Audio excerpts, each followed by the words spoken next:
When we used the left-hand and right-hand endpoint rectangle rules, we drew kind of a constant function at each of these places. Like I might draw a constant function here and a constant function here that goes through 1 point. If you got 1 point, you can figure out a constant function that goes through that point. When you had 2 points, if we took them 2 points at a time, this interval and that interval, this endpoint and that endpoint, we could draw a line between 2 points. And that gave us trapezoids. Our third method, besides rectangles and trapezoids, our third method is to take 3 points at a time. Notice to take 3 points at a time, you need to expend 2 intervals at a time, right? If I take these 3 points, and then I take these 3 points, and then I take those 3 points, each collection of 3 points comes from 2 intervals. In order to use this next rule, you have to have an even number of intervals. It is called Simpson's rule, by the way. And the number of intervals has to be even. You can't, you could draw 5 rectangles, you could draw 5 trapezoids, you cannot draw 5 things using Simpson's rule. What Simpson's rule does is it takes 3 points, and I'm not going to derive this for you. Your eyes would glaze over, mine would too. 3 points, and I'm going to make a parabola that goes through those 3 points, and then I'm going to find the area under that parabola. Now, we don't have a formula for area under parabola. We'd have to integrate a parabola, but that's easy enough. Then I'm going to take the next 3 points, right? I use those 3 points and find a parabola, take those 3 points and find a parabola, take those 3 points and find a parabola. It turns out, and this is the quickest way to tell you, that the area under one of those parabolas is the first y value plus 4 times the second y value plus the third y value on every interval. This y value, 4 times that y value plus that y value. So notice I'm using that one once, that one 4 times, that one once. Then I use that one once, that one 4 times, that one once.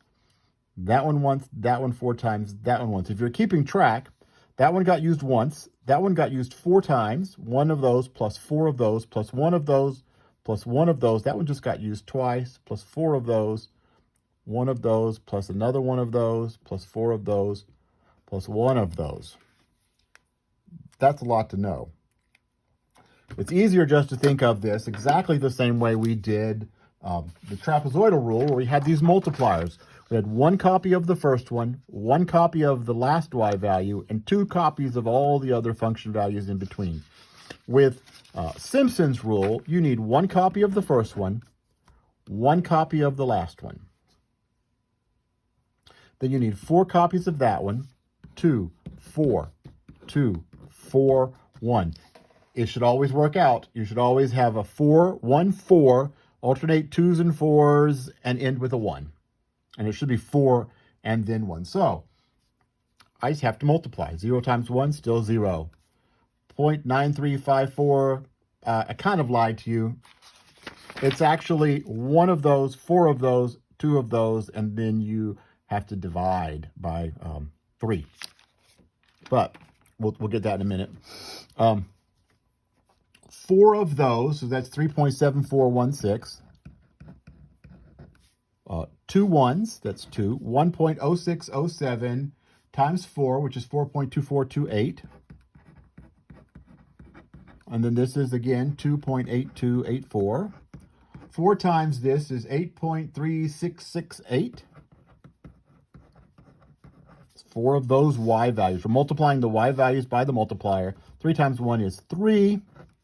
And then we will add them up. The sum of those is 24.1796. And then we want to multiply that by, the value we multiply by is 1/3. And the height, and then the sum with all the multipliers. In this case, it's 1/3, the width of the interval, delta x here. That's 1/2. And then that is 24.1796. And that is equal to 4.029933 as my approximation of this area using Simpson's rule. Now, in the next video, I'm going to do an example using a function and working through both of the rules to find the area.